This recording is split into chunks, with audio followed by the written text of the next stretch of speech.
मुलायम सिंह यादव जी, उनका जाना देश के लिए एक बहुत बड़ी क्षति है। मुलायम सिंह जी के साथ मेरा नाता बड़ा विशेष प्रकार का रहा। जब हम दोनों मुख्यमंत्री के रूप में मिला करते थे,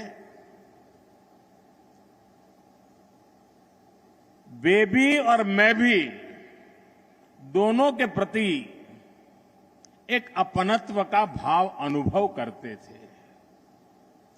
और 2014 में जब भारतीय जनता पार्टी ने 14 के चुनाव के लिए मुझे प्रधानमंत्री पद के लिए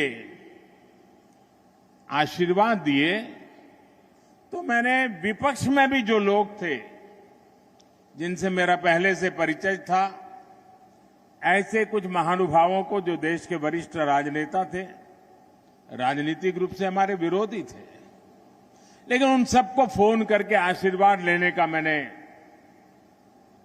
एक उपक्रम किया था।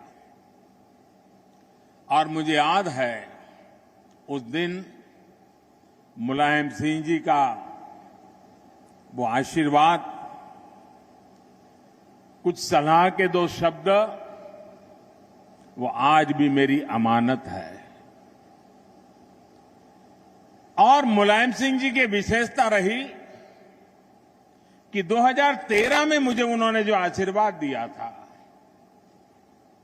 उसमें कभी भी उतार चढ़ाव नहीं आने दिया। घोर राजनीतिक विरोधी बातें के बीच भी जब 2019 में पार्लियामेंट का आखिरी सत्र था, पिछली लोकसभा का, और संसद के अंदर मुलायम सिंह जी जैसे वरिष्ठ नेता, उन्होंने खड़े होकर के पार्लियामेंट में जो बात बताई थी, वही देश के किसी भी राजनीतिक कार्यकर्ता के जीवन में बहुत बड़ा आशीर्वाद होता है। उन्होंने संसद में खड़े होकर के कहा था, कोई लाग लपेट के बिना कहा था, राजनीतिक आटा पाटा के खेल के बिना कहा था। उन्होंने कहा था, मोदी जी सबको साथ लेकर के चलते हैं, और इसलिए मुझे पक्का विश्वास है कि वो 2019 में फिर से चुन करके देश के प्रधानमंत्री बनेंगे।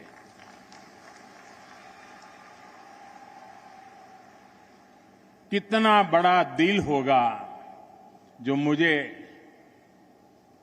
जब तक जीवित रहे, जब भी मौका मिला, उनके आशीर्वाद मिलते रहे। मैं आज आदरणीय मुलायम सिंह जी को गुजरात की इस धरती से, मां नर्मदा के तट से उनको आदरपूर्वक भावभीनी श्रद्धांजलि देता हूं। मैं ईश्वर से प्रार्थना करता हूं कि उनके परिवार, उनके समर्थकों को ये दुख सहने की शक्ति दे। साथियों, इस बार मैं ऐसे समय में भरूच आया हूं जब देश आजादी का अमृत महोत्सव मना रहा है। जब भी हम भारत के इतिहास को पढ़ते हैं और भविष्य की बात करते हैं, तो भरूच की चर्चा हमेशा गर्व के साथ होती है।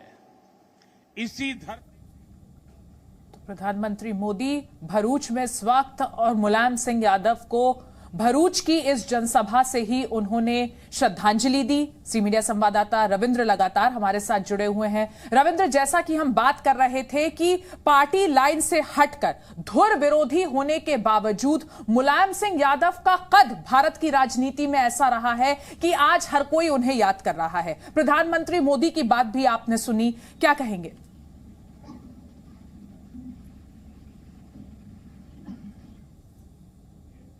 कद इतना बड़ा था कि विरोधी भी उनके मुरीद हो जाते थे।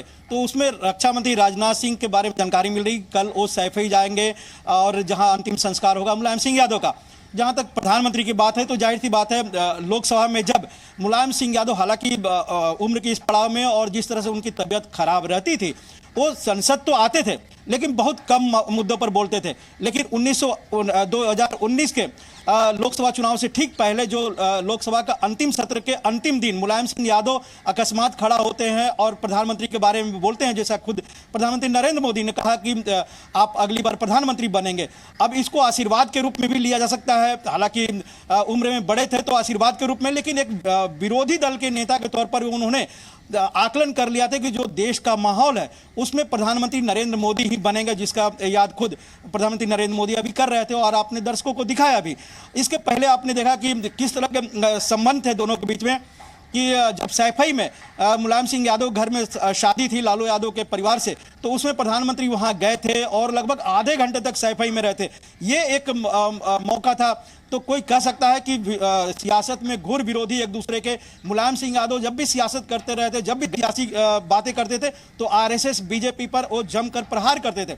लेकिन दो ऐसे मौके हैं जब मुलायम सिंह यादव ने सियासत को दूर रखते हुए प्रधानमंत्री को आशीर्वाद दिया और सैफई गए प्रधानमंत्री। और वो भी दिन याद करिए 2013 में जब सुषमा स्वराज अंतिम दिन अंतिम सत्र में यह कहा था कि सभी चुनाव में जाएंगे, मैं आशीर्वाद विजयी भव का आशीर्वाद तो नहीं दे सकती क्योंकि हम भी चुनाव में जा रहे हैं, लेकिन हम शुभकामनाएं दे सकते हैं। सुषमा स्वराज का वो बयान देखिए कि विजयी भव का आशीर्वाद नहीं दे सकते, और यहाँ मुलायम सिंह यादव का जो बयान था कि अगली बार आप प्रधानमंत्री बनेंगे। तो ये सियासत की ऊंचाइयां हुआ करती थी उस दौर के मुलायम सिंह यादव जैसे नेताओं में।